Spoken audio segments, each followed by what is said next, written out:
రాష్ట్ర డీజీపీ గారిని మా ప్రతినిధుల బృందం సత్యవతి రాథోడ్ గారి నాయకత్వంలో కలవడం జరిగింది.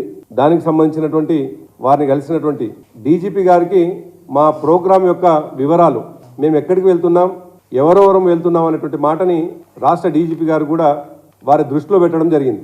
ముఖ్యంగా మా ఉద్దేశం ఇవాళ ఈ రాష్ట్రంలో ప్రాజెక్టులని ఏ విధంగా నిర్వీర్యం చేయాలనేటువంటి ఆలోచన కాంగ్రెస్ పార్టీకి ఉన్నదో చెప్పేటువంటి ఒక బాధ్యత కలిగినటువంటి ప్రతిపక్షంగా ఈ రాష్ట్రంలో ప్రజలకు మేలు జరగాలి కాబట్టి ప్రభుత్వం చేసేటువంటి ప్రతి కుట్రని తిప్పికొడుతూ ప్రజలకు లాభం జరగాలనేటువంటి ఉద్దేశంతో ఏర్పాటు చేసుకున్నటువంటి కార్యక్రమం. మరి ఇటువంటి సందర్భంలో ఈ రాష్ట్ర మంత్రివర్గ సభ్యులు కావచ్చు, రాష్ట్ర ముఖ్యమంత్రి గారు కావచ్చు, వాళ్ళకు తోచిన విధంగా మాట్లాడడం, తలో మాట మాట్లాడడం, ఏది నోటికొస్తే అది మాట్లాడడం.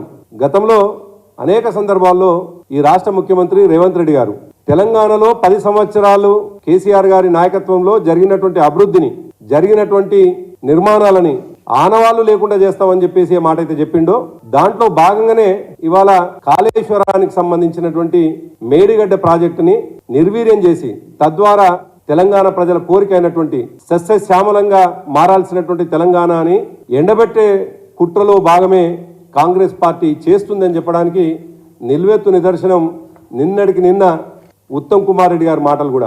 ఒకవైపు ముఖ్యమంత్రి ఒక మాట మాట్లాడతాడు, మంత్రులు మరొక మాట మాట్లాడతారు, తలా ఒక మాట మాట్లాడుతున్నటువంటి వాళ్ళు దీంట్లో అవినీతి జరిగింది అనేటువంటి మాట పదే పదే మాట్లాడుతూ ఉన్నారు.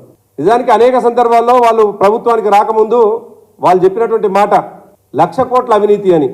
1,00,000 కోట్ల అవినీతి అని పదే పదే చెప్పినటువంటి వాళ్ళు కాగు నివేదికల 94,000 కోట్ల అవినీతి అని ఉంటది. మంత్రులు చెప్పినటువంటి దాంట్లో 97 కోట్ల రూపాయల ఖర్చు అని చెప్పేసి చెప్పడం జరిగింది. ఇంకొక మంత్రి ఏమో 89,000 కోట్లు. అంటే కాగు రిపోర్ట్లోనే చాలా స్పష్టంగా అటు ఇటుగా 95,000 కోట్ల రూపాయల ఖర్చు జరిగిందని. మరి 1,00,000 కోట్ల అవినీతి ఎట్లా జరిగిందో ఇవాళ చెప్పాల్సినటువంటి బాధ్యత, ప్రజలకు వివరించాల్సినటువంటి బాధ్యత ఇవాళ మంత్రులుగా ఉండాల్సింది పోయి వాళ్ళు మాట్లాడడం, ప్రతి మాటకి అవినీతి అనేటువంటి మాట మాట్లాడడం చాలా దురదృష్టకరమైనటువంటి విషయం. ముఖ్యంగా ఈ రాష్ట్రంలో జరిగినటువంటి ప్రతి పనిని కూడా ఒక అవినీతి పనిగా చూపించి ఇవాళ ఈ రాష్ట్రాన్ని అధోగతి పాలు చేయడానికి చేస్తున్నటువంటి ప్రయత్నంలో భాగంగా ఈ కాంగ్రెస్ పార్టీ ప్రభుత్వం చేస్తున్నటువంటి ఈ దుర్మార్గమైనటువంటి చర్యల్ని ఎండగట్టడానికే, ప్రపంచానికి చూపించడానికే, మేడిగడ్డ ద్వారా ఏం లాభం జరుగుతుందో చెప్పడానికే ఇవాళ మా ప్రజాప్రతినిధుల, మాజీ ప్రజాప్రతినిధుల పర్యటన అనేటువంటి విషయాన్ని ఈ సందర్భంగా గుర్తు చేస్తున్నాం.